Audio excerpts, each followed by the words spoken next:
I'm like, we're going to find this damn place, and we're going to find it right now. So we walked up this hill. We're going all these back streets and all this other stuff. And I turned the corner, and it was like a bad, like the Warriors movie. There's like 9 dudes. They're all massive, muscly, swarthy guys, chain smoking cigarettes. One of them in yoga pants, and their shirts are off, and they're jacked. And so I was like, oh, that must be the place. Come on. And she's like, no, man, I'm not going over there. I'm like, let's go see. What are you scared of? And she's like, all those dudes. And I'm like, fuck it. So I walk over, and like in jail, I walk up to the biggest one, and I'm like, hey, you speak English? And he goes, yeah, why? I said, man, you're a martial arts school. You guys training? Yes. So, well, you ever do any FMA or any kind of Filipino stick and knife fighting? No. I was like, whoa, all right, easy, buddy. I'm like, well, what do you train? And he goes, today, Irish stick fighting. And I was like, oh, man, you just stole my heart, bro. Irish stick fighting. Okay, hello, everyone. Welcome to another edition of Pinoy Martial Arts Mastermind. This is Dax, your host. And, of course, we are joined today by Dr. Sixto Carlos, the president of Calis Ilustrísimo Repetición Original, founding head of Libre Fighting Philippines, founder of Carlos Hermanos Stick and Fight Knife Fighting, and founder of Urban Combatives Philippines Study Group. And, of course, me, I am. international superstar and secret agent, Dax Cordero. Today we have something special in store for you guys. Okay, we have a special guest, direct from Atlanta. Is that correct? Atlanta. Just north, yeah. All right. Yeah. Somewhere north. Forget about Atlanta. Somewhere in a secret location up north of the U.S. But yeah, he's from Hog Mountain Tool and Tactical. The very famous Chris Caban. All right, say hello, Chris. What's happening, gang? There you go. So we're going to be asking Chris a few questions, and then hopefully we get him drunk. Give us some more. So anyway, yeah, Chris, tell us a little bit about yourself before we start this thing. Excellent. Well, thank you very much. Yeah, I live outside of Atlanta in a town. I live in Decula, but the town next to us is Hog Mountain. So I live up here. It's about 45 minutes north of the city. Nice woodland area. I'm doing a lot of bushcraft stuff with my kids now. You know, they're bug hunters and things like that. So we spend a lot of time outside.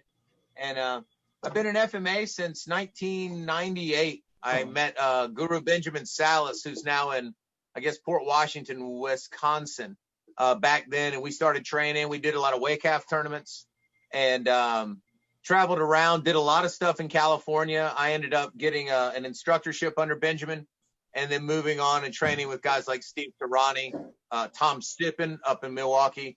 I spent a lot of time with Guru Victor Gendrano, who passed away back in 2018.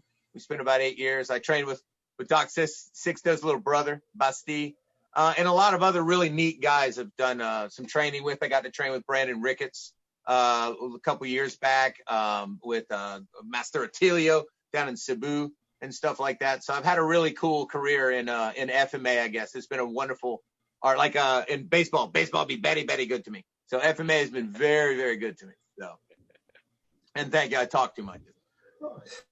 That's why we invited you, man. We like talkative people, drunk talkative people. And anyway, Chris, what made you get into martial arts in general and FMA specifically? I guess martial arts for me started back when I was a little kid. My parents put me on the wrestling team kind of for self-defense because my brother was always beating me up. And he was already on the wrestling team. You know the story. Sounds familiar. Sounds like Basti Sixto right there. Exactly. So, yep. And my brother was kind of like a backyard black belt magazine guy back in those 80s when, you know, the Bruce Lee, Chuck Norris era, 81, 82. He was freaked out about all that, those movies and whatnot. I showed Dax earlier. I have like a a little shuriken that I hang on the wall here. It was one of his. I'm kind of a nerd. I was such a little kid. We just collected things like this, weaponry. My dad was a chemical engineer, but also a gunsmith. So we were raised with guns. And every year we would go to the gun shows. So we didn't get really a lot of toys for Christmas, but we got guns and fishing poles and, outdoor gear like that.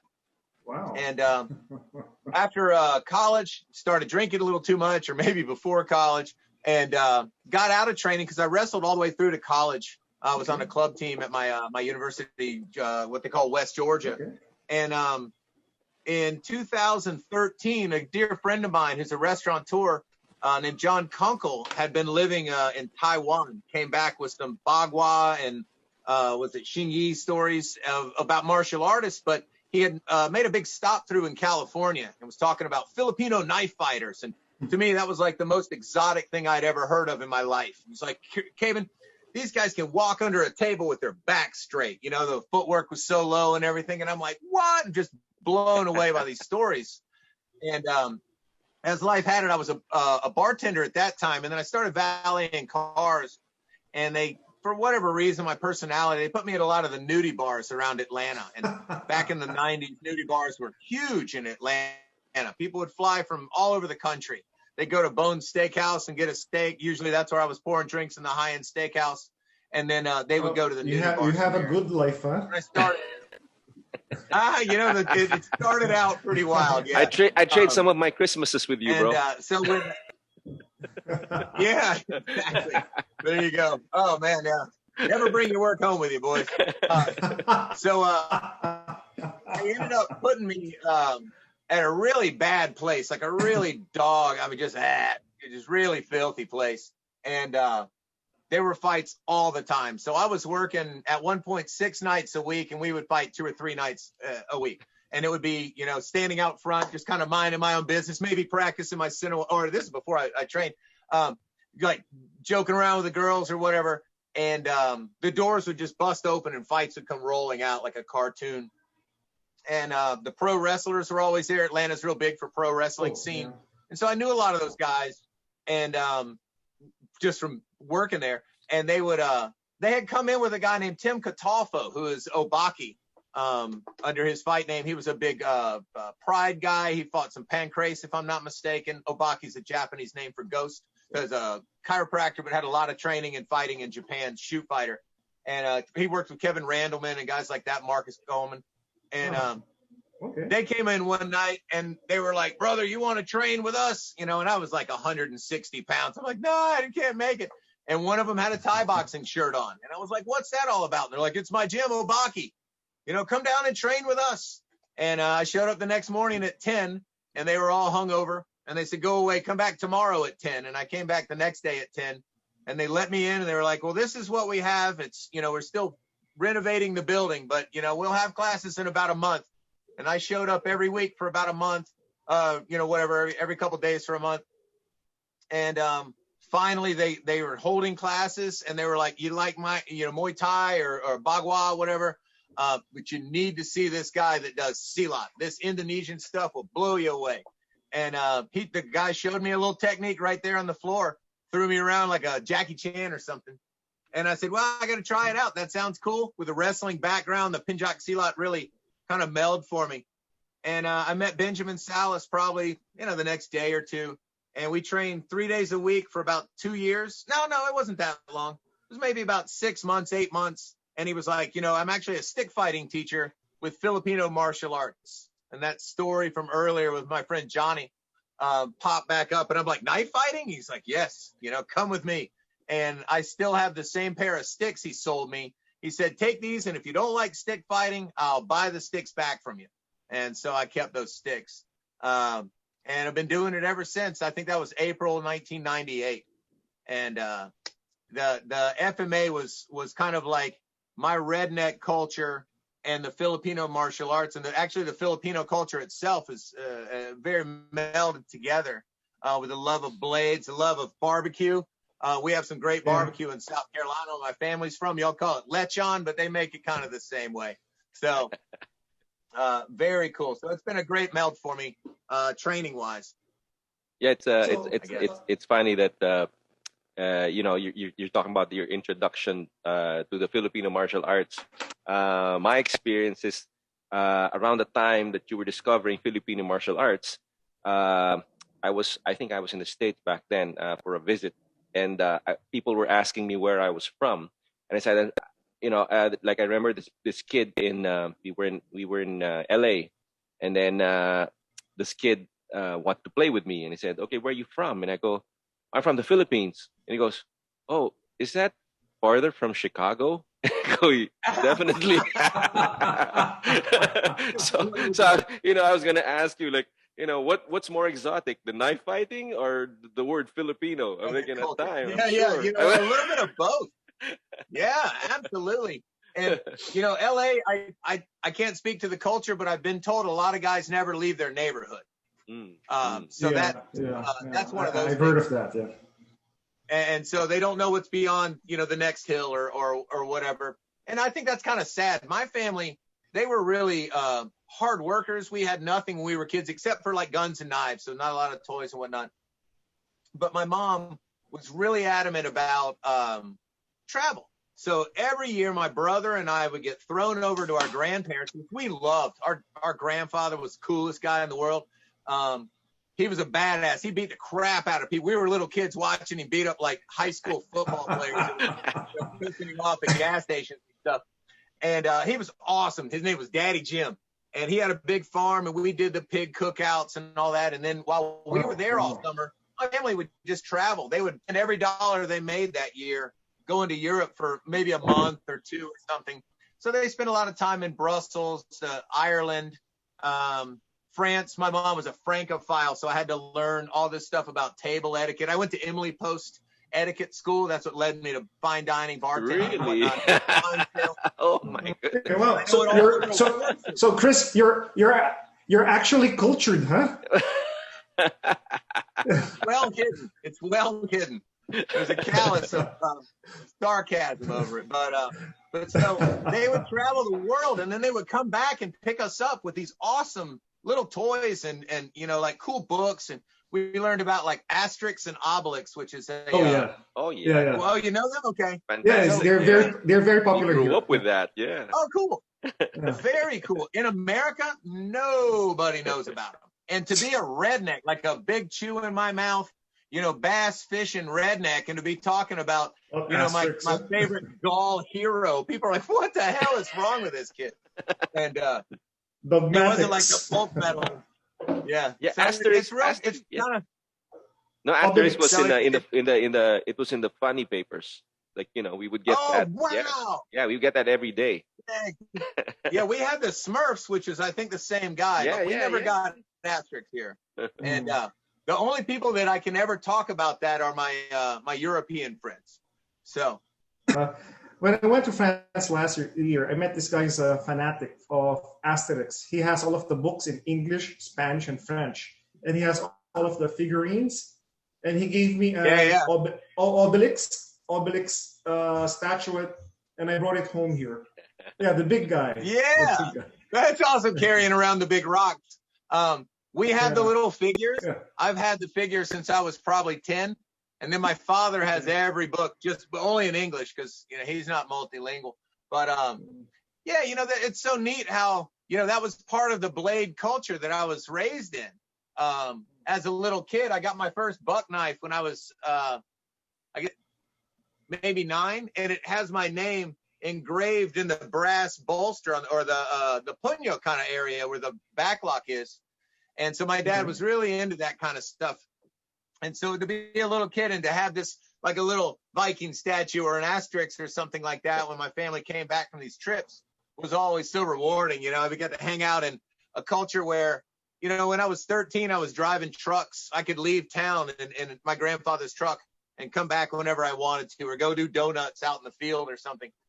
So we had a lot of freedom. We walked around with guns like 22 calibers when we were, 11, 12 years old. We would just take off, don't shoot anybody. Have fun, kids. And we would just go walk through the woods with our little 22s.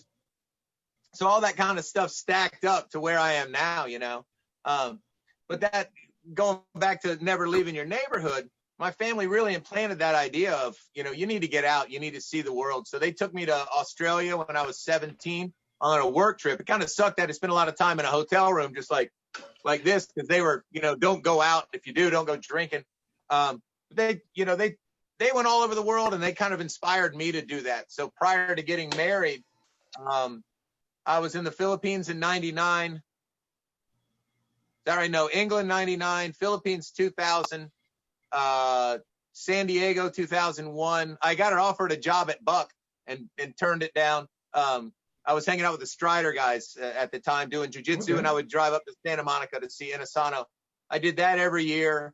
I lived in Colorado. Previous to my martial arts training, I would spend my time snowboarding, riding mountain bikes out in Colorado and stuff like that. So I really got in this kind of bug about travel. And FMA was perfect for me because, like I said, Dax, in a text message, it's kind of like a passport. Jiu-jitsu as well. I could call a school and be like, hey, I'm a Kali guy from Atlanta. Can I come and train with you this weekend? I'm going to be passing through town. And more often than not, some of the jiu-jitsu gyms, especially in California, were a little standoffish. But I would train with a guy named Todd Medina and then the Gracie Baja guys down in San Diego.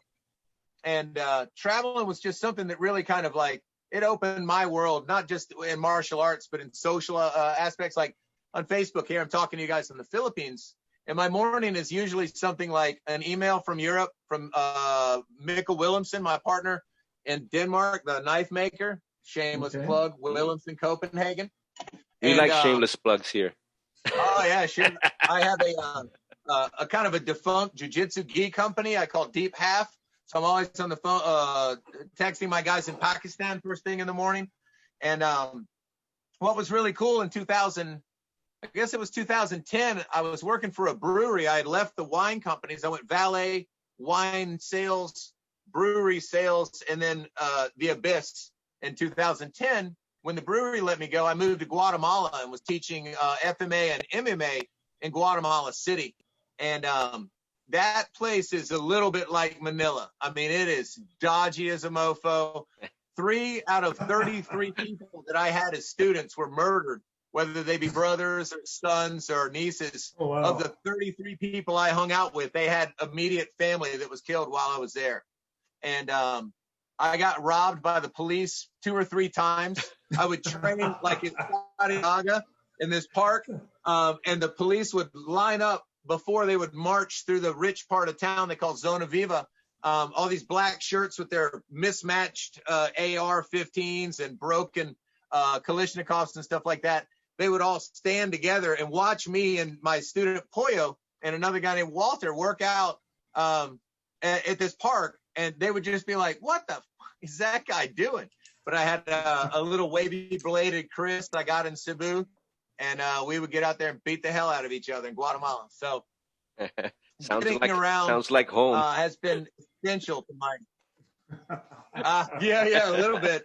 There was a lot of connections, that Spanish footprint, it's weird. Like everything looks that way, whether you're in Mexico or Puerto Rico or, Guatemala. And I'm generalizing. These are just the places I've been. But Cebu, I got to run across the top of Intramuros in 2000. I was in Luneta Park and stuff like that. And to see that Spanish, not just the architecture, but kind of like the social structure still alive. I mean, that's wild stuff, man. Especially from an Anglo idiot like me, who most of my friends never leave their neighborhoods as well, So it's crazy to see that. Filipinos are more or less the Hispanics of Asia. Yeah, sure. And then now with the X involved, the Latinx, Filipinx or whatever, that kind of changes the game even more. It kind of pulls you closer. One of my little travel joints was my wife and I got married in 2013, I think. I hope she doesn't hear this. I'll send her a clip of this. I think it was probably 12. I think it was 12. But she got married, and she's a religious studies superstar. She got her master's in religious history and has been really integral in helping me learn more about, all the spiritualities of the world. I read the Bhagavad Gita.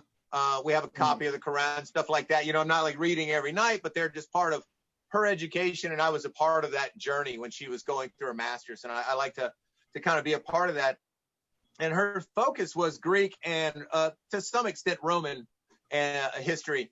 So my child Callista, which Bastille calls Cabbage Patch, is not Callista like what they say, you know, a stick fighter. It's Callista from the Greek word, which means like most epic or most beautiful. And so I get a lot of trouble for that because people are like, oh, that's cheesy. You know, you might as well just name your kid Sinawali, you know, and stuff like that. But it's actually from the other side of the family.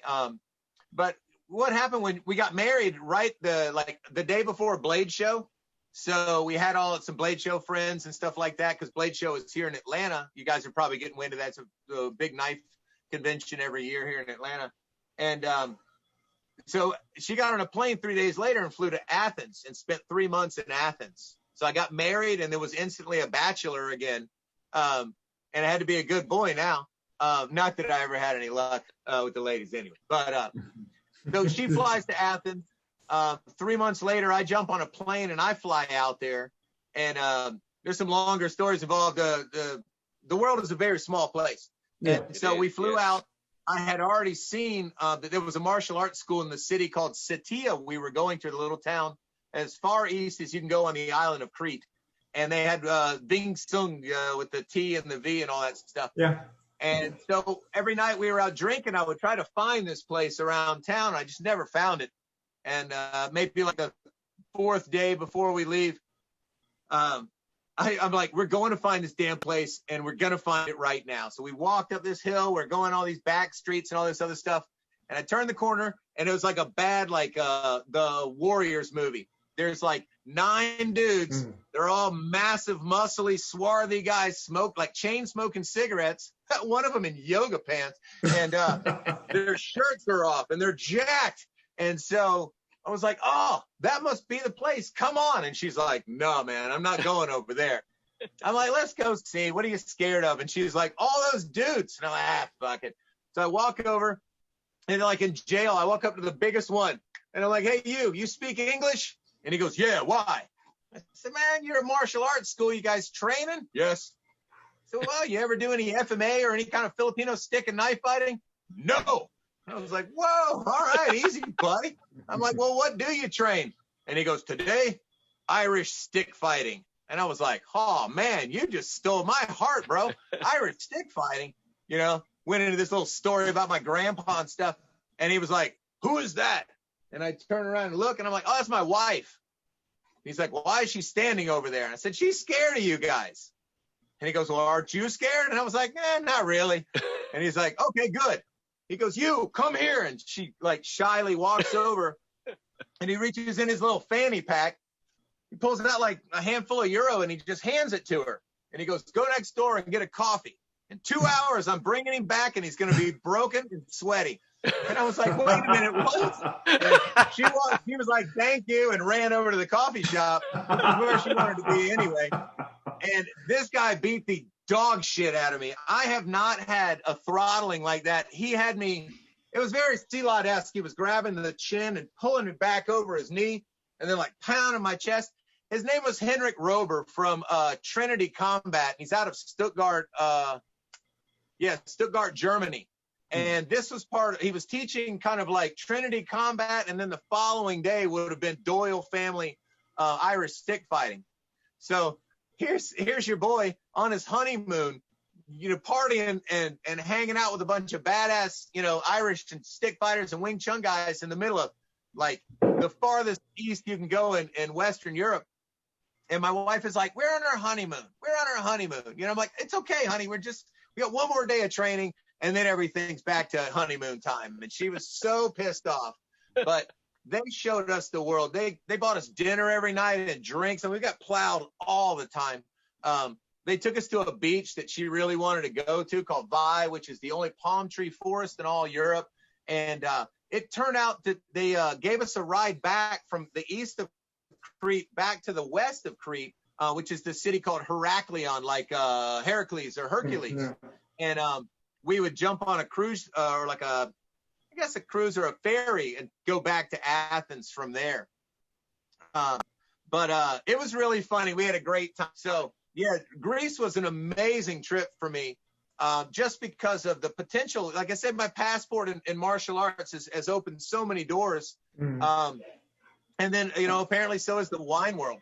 But yeah, going back 20 minutes ago, getting out of your house and crossing the street, learning new cultures, that was really a big jive for me. Was not only was the Filipino culture very exotic to a kid from, white bread Atlanta, but being able to use knives that I've had all my life, or to put kind of a story behind something like the where's my Sunday? Some of these knives and shit. My grandfather was in World War II. My uncle was stationed at Clark Air Force Base during Vietnam, and they would bring us stuff home. Like we have the big fork and spoon on the wall in our old grandparents' kitchens and stuff, like the you guys have in your Filipino kitchens and all.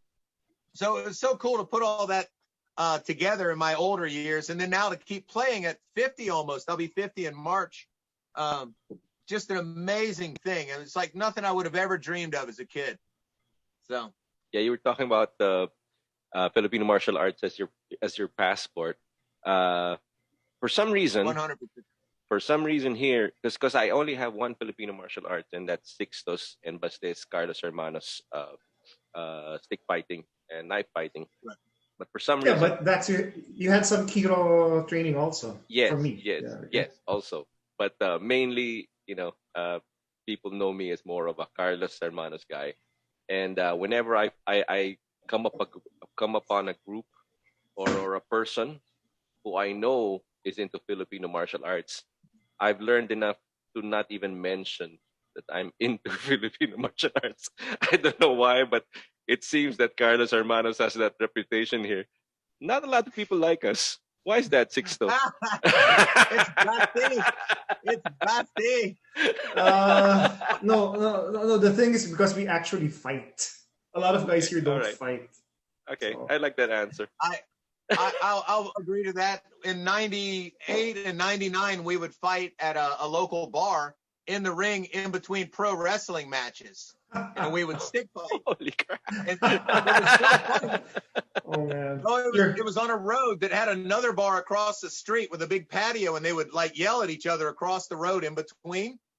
And then the pro wrestling, they would do tough man and then stick fighting. And the first MMA or no holds barred fights in Atlanta were there as well. But when we would do WACAF, the guys and the bikers and everybody at the bar would be like, "You guys are pussies." And then we would do no body armor, and they'd be like, "Stop! You're killing him!" Come on. What kind of happy medium do you want? But having that, because I fought in probably my 7th month of training. I fought an instructor from Louisiana. Have no idea what his name is. He was younger than I was, and I remember him having like dice on his shirt, and we did kickboxing with stick fighting. And I remember moving around and him kicking me and going like, "Oh, he's human just like everybody else I've ever fought." And just going insane. But at one point I pulled his helmet off and swing like this, and I remember hearing helmet, and I dropped back to cover my head, and I looked, and he was like bareheaded like this, like, "Oh fuck," and I still had my helmet on. I'm like, but he ended up disarming me 3 times, and we called those knockouts, so he won the fight. And then to Tom Sippen's credit, Matas Naguru Tom Sippen's credit, he came up. He may have actually been the referee, and if not, he was in the crowd. He came up and said, "Let me show you how to get out of that disarm." And I'm like, "Where the hell were you before the fight?" But those old fights were so much fun. But when the guys, and not calling any names, but when the guys from other systems that were entrenched in Atlanta back in 98, 99, none of the newer families, they would have never seen it. They were always really standoffish. They never wanted to engage. They never wanted to talk, and they absolutely never wanted to get in the ring. And I made my same here. Yeah, exactly. I mean, and anybody that's throwing sticks like that live fight, that Dog Brothers style, however you want to do it, you're gonna catch the group that is more pattern based and be like, not our style. And nothing against it. Yeah. But you found that like your passport is taking you not only to Leon, but also to Split. And in Croatia, those guys are tough as fucking woodpecker lips, man, and they want to fight. Yeah, they love to so fight. You have to be able to square up with those guys, so they're not going to give you that same respect that you would, like who's that fat guy that can push people down with slow motion energy or something like that? That's not going to work out there. Yeah, but those guys make lots of money, huh? Those fat. That's right. That's why I live in Hog Mountain and not Buckhead. But to the fighters' credit, I got a chance to, again, with my passport, I got a chance to get in front of people who never would have seen FMA. And in 2005, I had a chance to go to the biggest like fight arena we had here to try to sell Sam Adams as part of my sales pitch. And so I didn't know how to get a bar called Cowboys Country Electric Cowboy or something like that, the Cowboys Country Western Bar, to buy Boston Lager. It just didn't make sense. We don't like, Yankees down here. We didn't back then. And so I went to the fight promoter and I said, hey, I want to sell Sam Adams, but they're never going to take my beer. What if I bought ring card space in the fight? Because you guys have chicks with ring cards, right? And they're like, yeah, we do. And I said, do you sell any advertising on it? They're like, that's a fantastic idea, dude. Yeah, no, we'll do that. What do you got? And I was like, up, $200 a round or something. So I bought, 4 rounds of ring cards that said, 1 count of tequila on the back and Sam Adams on the front. And while I was talking to the guy, he was like, you used to be a Thai boxer. And I said, yeah, I did some Thai boxing. And he's like, you used to train at my gym. Why don't you come back and train? I was like, I'm doing stick fighting now. And he's like, what? And I showed him a little video I had on my, my old antiquated camera. And he was like, son of a bitch, do you want to be in the fight too? Can you fight somebody? Will somebody fight you in that? And I said, I'll get a student if I can't find anybody. And he's like, all right, yeah, sure. So we went that, a month later or whatever and fought in front of probably 3,000 people. And my student, he was like 6'3", 220, big muscle man. We call Bam Bam, like the little Flintstones character. And he and I went out there and had a fantastic fight. There was no footwork. There was only one angle. We just like, wham, wham, wham, stuck the crap out of each other. No preparation. I thought I was going to throw up. And when we got done, literally the place was silent. They were like, what the fuck was that? I put a bruise on the kid's arm, like swollen, contusion, all this crap. And the fight doctor, like 10 of the MMA guys, everybody was like, wow, motherfucker, that was cool. So I got a job at that gym, like literally the next Monday. They're like, hey, we're gonna open a gym in Sandy Springs, and we want you to teach there. And I asked where, and they're like, in the place Obaki used to be. And I was like, well, that's my old gym. So boom, back at work in 2005 in the MMA gym. And what was cool about that was it gave me a chance to apply that FMA, C-Lot, all that kind of blend fantasy martial arts on guys that were game and ready to fight. So 19, 20, 21-year-old MMA guys are like, that shit's weird. It doesn't work on me. Can we get in the ring? And I take my sarong out, wrap it around my wrist and be like, try to hit my face, and goddamn, about 60% of it worked. It was really cool to try that on guys that were set and ready to fight. It's one thing to beat up your grandma, with some of the techniques they teach, or you hold your hand out like this and a guy does all this great stuff inside. But when the kid's really trying to buck you and he's 18 years younger and he's really hungry to fight and make a name for himself, he was looking to knock this thing right here off of my shoulders. And I guess I gained some respect. I don't know. I was still called the martial arts nerd because I understood a lot of different styles and read up on it a lot. But what a great environment to be there with guys like Douglas Lima, the UFC and Bellator. I think Douglas is the Bellator champ or interim champ. He was a 17-year-old kid training there. One of the hottest grapplers in the States now is named Quentin Rosenweg. He was like, dude, like literally born there, I think.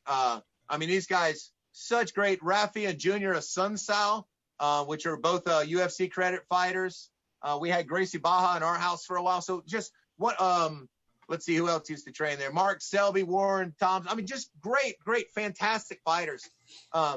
And so it was this kind of Camelot place. Every day I go to work with this giant smile on my face, no matter how shitty my sales job was, because I knew that I was going to hang out with some real badass dudes. I met my wife there and stuff. It was just awesome place. Fantastic. But that led to all kinds of other things where teaching at a big gym like Knuckle Up kind of gave me some validation. And it helped me kind of refine what I had learned from my multiple teachers and gave me a spot. I was actually hosted Basti there a couple times and Guru Victor as well. So it was really cool. Wow. Chris, if they were going to make a movie of your life, it won't be one movie. It will be a trilogy. And we have a prequel. With spin-offs. Sequel, so. Yeah. Don't kill my dog, though, man. It'll get ugly. John Wick stuff. Yeah, anyway, so let's go. Let's discuss a bit about your Hog Mountain tools and tactical equipment. So, how did you start with that, and why? It's kind of twofold. Guru Gendrano was he was with me in 2008. We lived not far from my family at the time, back in Marietta, and he had a I guess I don't have one, but he had a polymer training like kukri, and he was like, "This is the future, Caban. This is where we're gonna go with training. You can spar with it, you can drill with it, blah blah blah." And I was like, "Okay, that's pretty cool." And whatever was going on that day, I ended up throwing him in the car, and we drove over to see my father. And my dad is this wild chemical engineer guy, but he literally knows everything. Like his home, his basement has these orange stickers. I don't have any, about this big, with everything, every content of every box written on the outside of it. And there's just literally walls and walls of boxes of, you need a 3/4 inch gangly screw. Here it is. You want to, the pneumatic pump off of a 1937 dump truck. Here, it's right here. He just had everything. And so we were over there one day, and I was like, "Oh, Victor, hey, let Dad see your little kukri." And so he broke it out. My dad looked at it and was like, "Okay." Kind of a funny, he's a Moldovan, Eastern European American type dude. And he's like, "We can make these. This is easy." Handed it back. And 5 minutes later, he's down in the basement. He's pulling stuff out. And he's like, yeah, we can do this. See this right here? You just take this thing here, go over to the bandsaw, and let me show you how to do it. And like 10 minutes later, we were making swords and knives out of cutting boards. And he had it. It was in his basement. And so I started with cutting boards, and I found that it's kind of tensile strength, or whatever you want to call it. They were prone to snapping. It just wasn't what I needed. And really, Ray Dianaldo, Tuhan Ray, was such a kick-ass guy. Most people would be like, "No, Caban, no, you learn your own things." But he was like, "Hey, if you're having trouble with that, this is the stuff I use. And this is high-density PET, blah, blah, blah." And he kind of helped me. My father was a little bit instrumental in that as well, because this stuff is used on boats. And so my dad's a big fisherman. He's like, "Oh, you know what else you could try?" And Tuhan was like, they had the same answer. So I started with the starboard, probably 2011, something like that. And about the time we moved up here to Guatemala, to Hog Mountain. And I ended up getting, because I used to run a karate school, and people would call me to try to get me to sell all kinds of weird things in my dojo. And one of them was Warhammer. And I know, Sixto, you've seen some of my Warhammer posts, I think. But they literally sent me a gift pack of Warhammer stuff that had all these little paintable figurines and the paint and how-to books and all this. Yeah. And like every 6 months, they just kept sending me shit. And when they would call, I was the nicest guy in the world. Like, "Yeah, I got all the time in the world. What do you need? Like everybody else, go away. This is Warhammer." And they started sending me free stuff all the time. Wow. And finally, I don't know. I mean, I'm a talker. And so what happened was, he goes, "Dude, you got to buy something. We've given you so much stuff in the last year. You got to buy something." But, I couldn't do a $2,000 set display in a karate school. It was basically a nursery center, with 5 to 7 year old children running in and out of the door all day. So I went on Facebook and asked all my friends, like, hey man, I get 20% off of Warhammer stuff. Anybody, game to buy some figurines, build their army, something like that. And a dear friend of my girlfriend's or wife's, I'm sorry, I don't have a girlfriend, swear to God. My dear girlfriend, girlfriend of my wife's, her dude, Adam, was the coolest. He called up and says, hey, all the guys I play with are ready to up their army. Give us 20% off. Let's do this. So I took all this cash. We did like a $500 order. I mean, we hooked these guys up, fucking big, aircraft, all this stuff. And the profits I took, I called a water jet company and said, hey, look, man, I'm sick of cutting these fucking swords. I get every one of them's different. They're like snowflakes. Can you help me? What do I need to do? And he told me what I needed to, like what files type and whatever I needed and how much I needed. So I took all the money from the Warhammer sale and sent it to them and sent them my first CAD drawing I got from my dad. And they cut me some little axes, what I called European axes. And then I was back on the phone with Dad. I actually have, I showed you earlier, Dex. Sixto, you might think this is funny, but I have all the templates from like this previous generation up on my wall where I would peel the wrapping paper off the material and just pap. So there's like a Williamson Copenhagen knife. Let's see, this is the Conan Atlantean sword. This is the Euro axe that I was actually having cut by the water jet guys, and I think I did that one by hand. And then I made this one for Bastille back in 2016. So I had a chance to move from hillbilly in the yard to high tech, high pressure water learning. I had to learn AutoCAD pretty much overnight to keep this stuff going, because once it started, I picked up a mystery consultant who's from Holo, and he was like, I'll send you every sword you want out of my collection. You have to send it back. But let's make a deal. And I'm like, okay, what's that? He's like, you can make anything you want, but don't make any Moro blades. Visayan, Luzdan, whatever. Ceylot, European, American, whatever. Don't care. No Moro blades. And at that point, I was kind of like, I don't get it. Why? I got a barong here from Guru Victor. All Americans have Chris's and everything on their swords, on their shirts. And he was like, Chris, as a Moro who does MFA, it's not the same. And, my brain had always tried to process this. I'm like, why would a bunch of guys in, Davao City or out in the middle of nowhere in the most like hardcore Muslim place on earth, non-touched by the Spanish and the Americans and everybody, why would they, count their angles out in Spanish? Or why would the number one angle for them be, a San Miguel or something like that? Why would they use Cinco Terre for their training? How does this work out? And that's where I get in trouble a lot, because I do like to ask questions while I'm talking too much. And he was like, you're on the right track. He's like, let's not get too deep into it, but they're not the same. Let's just say that. And, you see the articles about the guys in Mindanao and Holo and the Sulu Archipelago.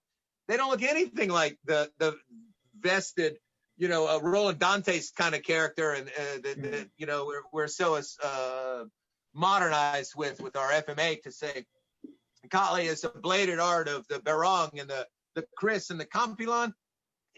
The guys from down there are kind of like, not really. No, we don't count like that. We don't do a Stoka Parada, Chris. We don't do any of these, Ritarada stuff or repetition or something like that. We speak a different language, not Spanish. And I'm like, all right. So I've kept that goal. I've had numerous like offers. Hey, please make me a Barong and please make me a Campilon. I'm like, I'm sorry, I can't do it. It's just, part of the deal. Like, this guy sent me without ever seeing me in person until probably 2018, maybe 2017, when I actually shook his hand for the first time. He sent me, 15 swords that I've based every one of the long blades to my collection except for one off of. And so it's like, I can't dick that guy. I can't really, he doesn't want me to tell anybody his name. He's secret. But it's one of those things that I kind of, yeah, you like that. He's an awesome guy. I love him to death. I can't wait for Blade Show to get back online so I can see him again. He's fantastic to me. And really helped me build what I have today. I mean, I have some, like I made this thing, my little Kalinga axe, kind of on my own with a guy named Jerry Hostum, who's a famous fixed blade maker here. And he's from Georgia, but it's an American guy. And then I make like this thing. This is the Kumakage. I don't want to cut my hand off while you guys are filming, but this thing is actually the sword from the G.I. Joe comic. Okay. And a guy in California, a guy in Chicago named Wasteland Johnny Sai designs this. Tops Knives makes this, and so I make one of those. So I literally, if you have something that you're like, Chris, I want you to make a copy of this Golok for me, please. You know, I'll have you design. I think I did this with you with the Brazilian knives that I kind of messed up on the handles with, 6-0. But you send me a photograph, we'll put it in AutoCAD, we'll cut it, we'll have some fun. But Barong, Compilon, like wavy bladed Chris's, stuff like that. I have one Chris that he gave me, my consultant gave me. It was a 1990s. You guys remember Chris Cutlery? You may from 6-0. I don't know about you, Dax, but it was one of the Chris Cutlery blades. And so he kind of said, look, this is a little big for me. I want you to have it for doing me this. And basically, every one of the ones I cut, I sent him a training version of his own blade. And then anytime he sends me something new, or if I come up with something new, I'm always sending stuff to him as well. So getting like down to the meat of it, it was kind of a necessity for training. Why did I do it, and how did I go about it? It was more about, I don't have money to buy this shit on my own. So if I can cut it out of a cutting board, let's do that. You know, let's use the story of the old man with the leaf springs off the jeepney. You know, he needed a sword, so he banged it out of what he had in the yard. And that's kind of how we started with Hog Mountain. Now, you know, again, I'm using high-tech polymer and water jets. And I even have a CNC guy working on some live blades for me.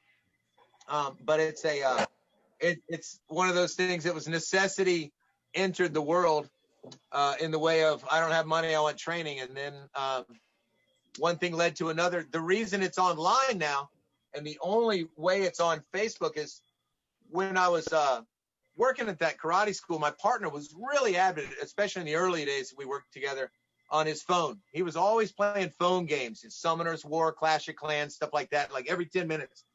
You know, he was down there, and I got kind of the point, like, well, I mean, I like phone games too. And then it was like, well, I'm just dicking around. I'm not doing anything for my company. So I decided no more phone games. And it was about 2016. And that's when I started the Hog Mountain Tool and Tactical page.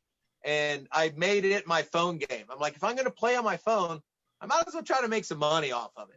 And we started with, like I say, with Basti, making some really, really exotic Zanzibar type swords for you guys, and then with Secret Squirrel and his antique collection.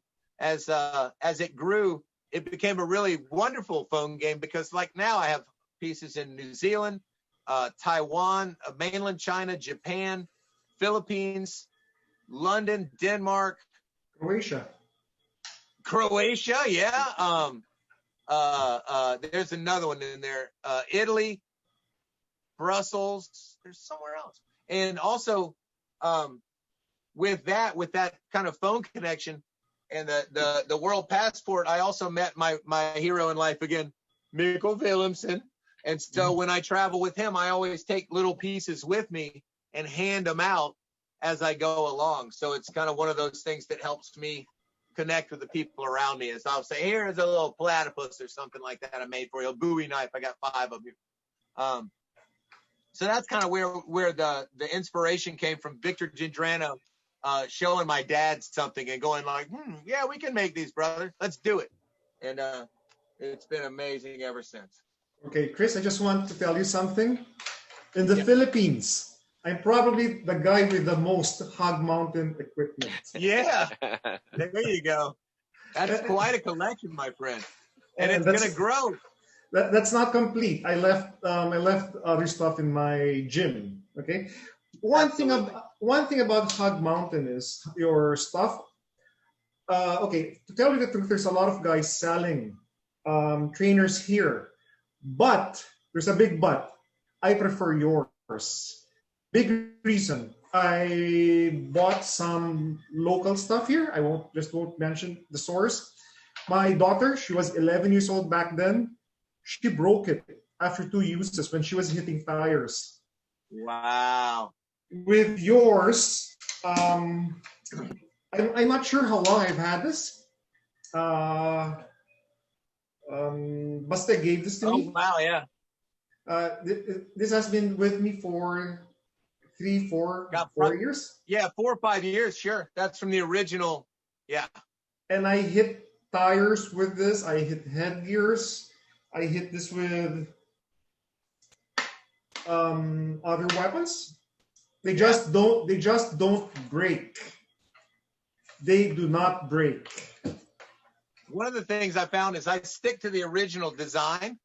So some guys say, hey, this is what I want for my Espada, or hey, this is what I want for my Talibong. But mine was like, this is exactly what the Talibong should be. The only break that I know of was from someone that actually asked me to change the design of the little sword catcher at the top of the Gununting. And about 8 months later, it was like, hey, dude, it broke off. And I'm like, well, of course it broke off.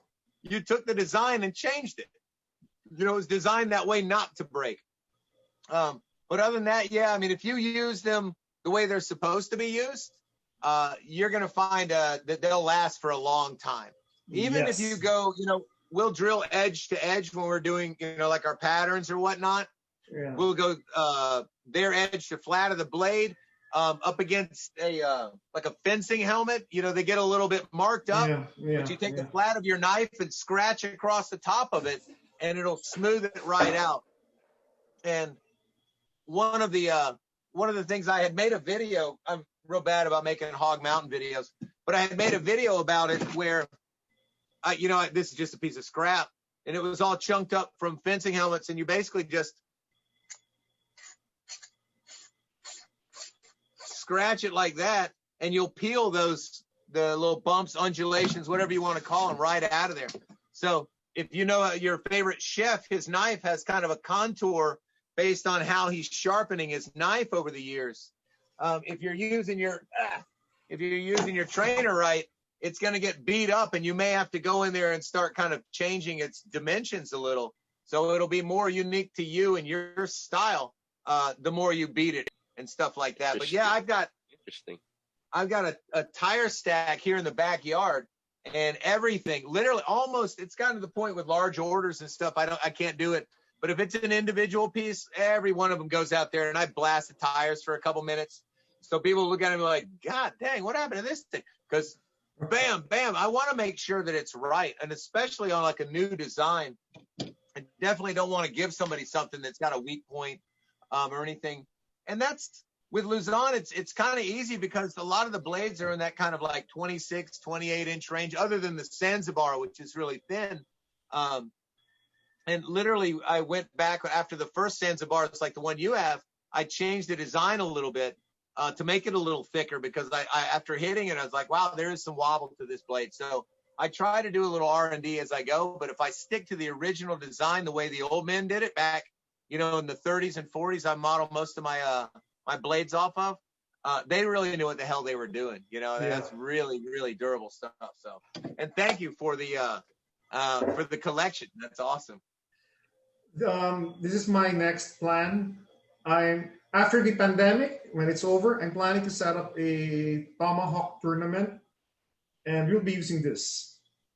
Yeah, wow. we have a few secret projects that will involve your stuff.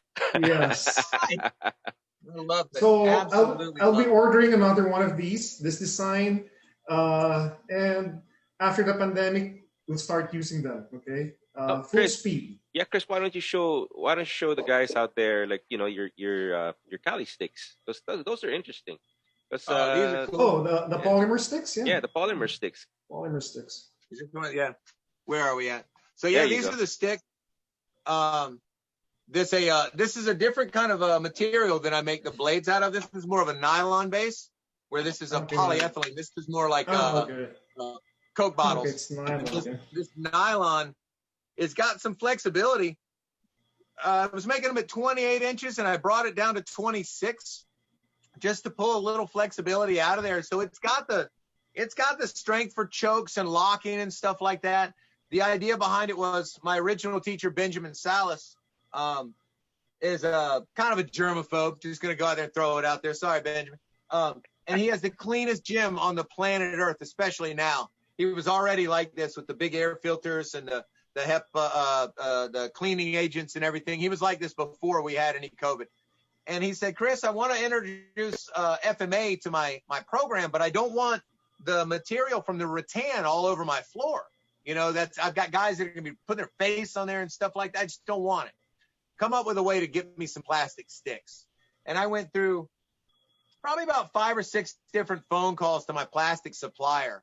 I'm like, all right, dude, what about this? And it would break, or, oh, it's too heavy, or, you know, it's got bad, you can see it's porous. You know, we went through all kinds of different stuff. And then again, back to my father, the chemical engineer, I'm like, hey, old man, what would you use? You know, what's your best bet on this? And I kind of showed him my research, and we came up with this stuff. Going to be an industry secret for another 2 weeks to see if anybody's watching this and starts making their own, right? That's the way life is, man. Fuck it. But yeah, they're super kick-ass, and we haven't really been beating each other like sparring-wise. But again, I'm out there. There's videos of me hitting concrete and metal poles that used to be around the dumpster in my old shop. I would just wham, wham as hard as I could, put my whole tummy into it, everything. And tire dummies, Sinawali, trying to mark them up. I've got the white ones here. Yeah. And you can kind of see as they get marked up. Everything that I have has tire marks on it. So you know the drill. They're all tested. Exactly. Yeah, if they're in the right hands, right? But because of vibration, I threw a grip on there. And that's kind of where, when Dax first lit me up, I was making 20 of them for my man, the guy that Kuma Kage, or Kage, Wason Johnny. I've got 20 of them going his way that when we're done, I'm going to finish doing the wrapping and stuff and try to get them boxed up for tomorrow so we can have them over the weekend. But this has been a really, really cool project because it's kind of inspired me. I've been spending so much time with my blades that it's inspired me to get back to my stick work, because I'm trying to draw the few students that I do have into this blade mentality. But after a little while, some of the fun shit that I used to teach is like, well, you know, we don't do that. Why not? Because you're not going to grab a blade like that and do this, you know, or something like that, where you can wrap up a stick and have all this different kind of stuff to work with. But yeah, with a blade, you just, you know, you're kind of just, you're back in a fantasy town again. And so this has been a really good inspiration for me, not only to go find out new products that might make my line better, but also to make my training better and to give more to my students if I can. So where do they find you? Where do they find you? Like if people want to look for you. Really, the only place right now is Facebook. Okay. I have a web domain, but it's not attached to even a Wix page or anything like that. So it goes back to that whole game theory where I wanted to have a game for my phone just like everybody else, but I didn't want to play a stupid game. You know, I wanted to try to make some scratch out of the deal and spread my footprint. That's it. It's kind of like, because I have a wife and kid, I can't, this is terrible. Alcohol. Can't spread my seed everywhere. So can't even remember your anniversary. Yeah, or like what year? Dad, coming after you, pal. Me and my mouth. But this is a great way to get my footprint out there. I guess that's the narcissist in me that says, if I can't travel, I want my tools to travel. I want these sticks to go to fucking, you know, whoever, back to Greece, or to go to London or something like that. Go somewhere like Croatia was one of the neatest things in the world, because it was like, never been there, don't know anybody from there, no Marko Krokop, that's it. Wow, now I've got training gear in Croatia. What could be cooler, you know?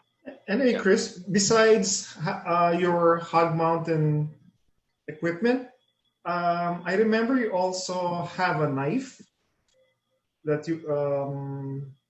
you also have a knife. I think you're selling. I'm not sure. I sell the knives from Mikkel Willemsen. Okay. So like that, this is our Red E, and I've got kind of a deal with him. Mikkel's a dear friend, a great drinking buddy and stuff like that. And we've been working together, gosh, going on 10 years now. I think next year will be 10 years. And what my goal is to get him. He's a grumpy Danish person, and I'm a mouth of the South kind of person. To kind of put our two strengths together. His designs are fantastic, and I have the ability to talk to pretty much anyone, whether they like me or not. That remains to be seen. But when he moved from being complete custom knives to going into production knives, he brought me on pretty much to kind of be that mouthpiece to let people know what Willemsen's doing. When you talk to someone and their answer is something like, fuck you, no, you don't really get a lot out of them. And the Danes are not really known for being real, like silver-tongued devils. So, with the Red E, or actually brought a few of them out here if you want to see some of the other ones. But this one's the most popular currently, or it's the most popular of the let me get over here. There it is. Okay. Of the folders right now, it's got an access lock, and with the big choil and the little small grip, it's actually got a smaller grip than a lot of the other folders out there. And my new job now is working on garage doors. And it's kind of like Doc Sixto, if you went from being a veterinarian to being like the owner of a laundromat. It's like that much difference in like a new world for me. I have all these tools, but I never used them. I was always working at a karate school, like the 20, 30 hours a day. So now that I'm with these like big, burly, manly men guys, and I pull out my knife and say, here, you can hold that. They'll grab it and be like, holy shit, what is, oh man, yeah, I like that. So I've already been selling the knives Mikkel has here in my house to the guys that are training me and stuff like that, because they feel them and they go, man, as far as like ergonomics go, this is the bomb. I will tell you that the Carlos family has been a hand model for one of Mikkel's earlier customs that Bastille was holding. Okay. And I took a picture of it, and then we overlaid it over one of Mikkel's girlfriends. Christina Edge is her name. She's a very famous painter and illustrator in Denmark. Like, they're at Cosmopolitan. It's done big write-ups on her and stuff like that over the years. And we took one of her pieces of art and overlaid Bastille's hand over it and put the Willemsen logo on it. So I guess I owe him royalties now. He'll find out about Basti that. has very pretty hands. Basti has very they're beautiful hands. Is it the right or the left? Is it the right or the left hand? The right hand's kind of calloused, but yeah. Yeah. The left is nothing but cocoa butter. So yeah, no, it's really funny how that works, because no one knows Mikkel except for the high end custom market, and that's usually guys that buy knives to hide, to put them in a safe, to covet, to wash, whatever they do with them. I'm not really sure. But the FMA guys, they're the ones that want to beat their knives up. They want to carry them at work. They want to wear them every day. They want to make sure that they can rely on them. And the reason, again, because I'm talkie box, is to get these. This is a $75 knife at Blade HQ right now. Knife Center, one of the two, they both have them. I'm not mistaken.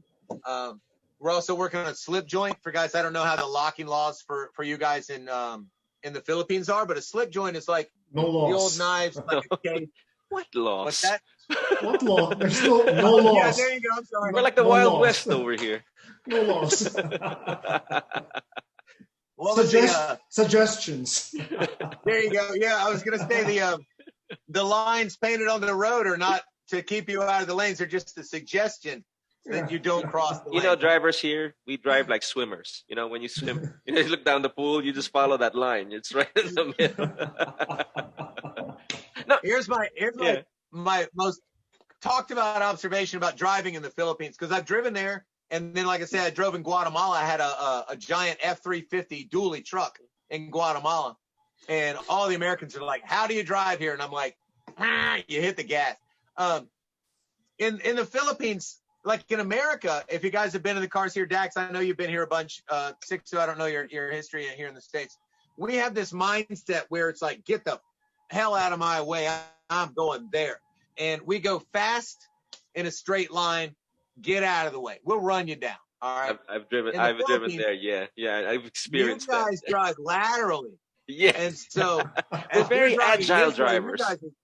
you guys are driving laterally. And what the most amazing explanation or example of this, we're in Cebu on this beautiful road called Rosa Scario, this giant city, the Grand Cebu Hotel or something. There was a Catholic church, a bank, and a whorehouse in one building all across the street.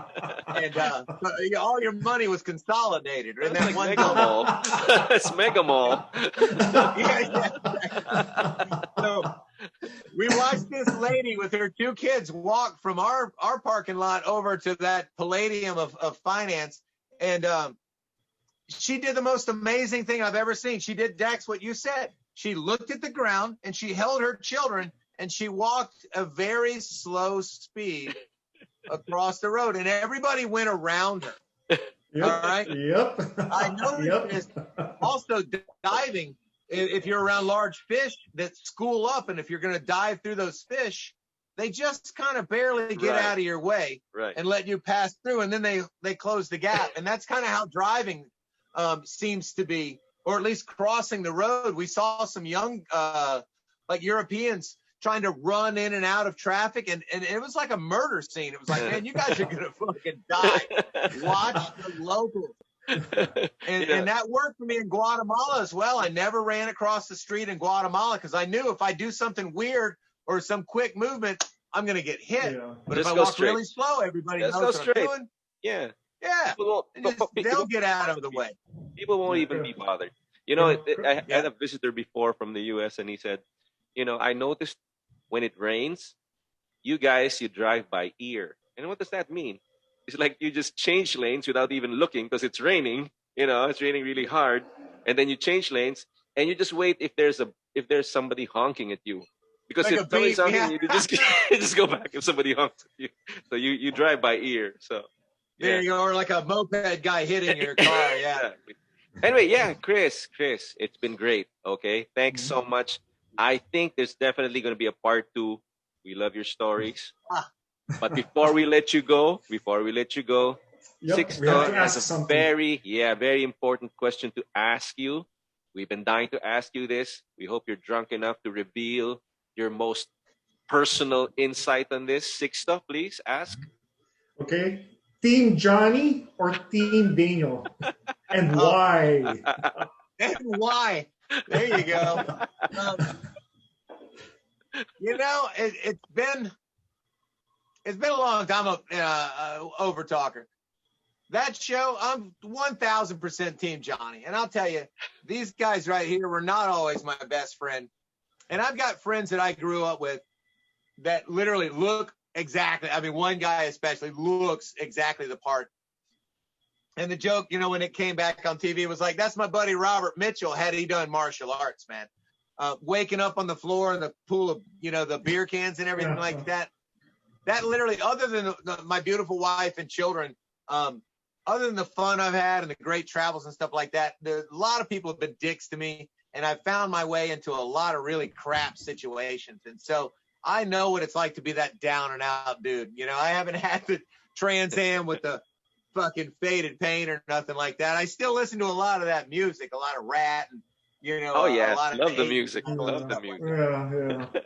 Zebra. That last episode in season 2, he's wearing the zebra jersey. My wife can tell you, I just busted out laughing. I'm like, oh my fucking God, no way. I've heard that man's name in 20 years.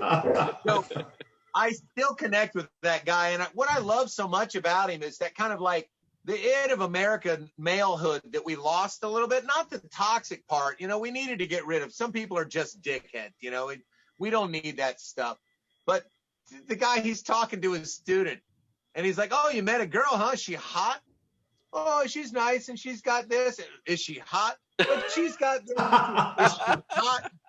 And it's like he had no other plan at all except for to find out if she was hot. And then when he said yeah, he was like, cool. And that's it, and to get pleasure out of something so simple and small is rare these days, and my wife didn't want to watch it. She was like, oh, this is stupid. You work at a karate place. blah, blah, blah. I don't want to know. By season 2, she's mad at me because I'm down here and she's up there wanting to watch the show. So we're dying, absolutely dying to see season 3. But Season 3. as you wrap it around, I guess the G.I. Joe part of it is like knowing is half the battle.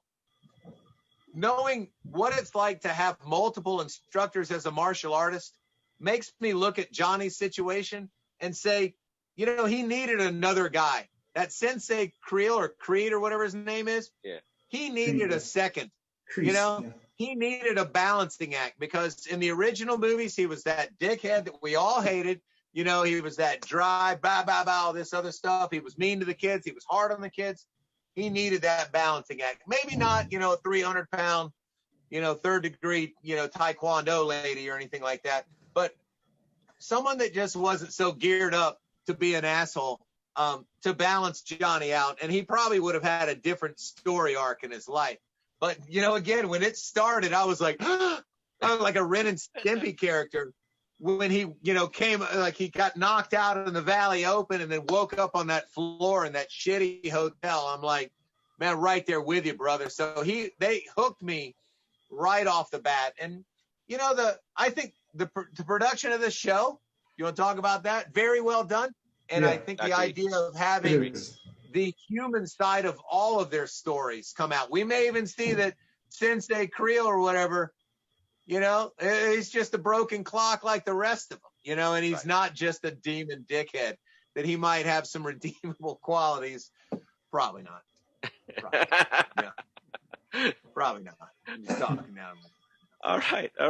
Total team, Johnny. Thanks, guys, for taking your time with me tonight. Thank you for joining. Thank you.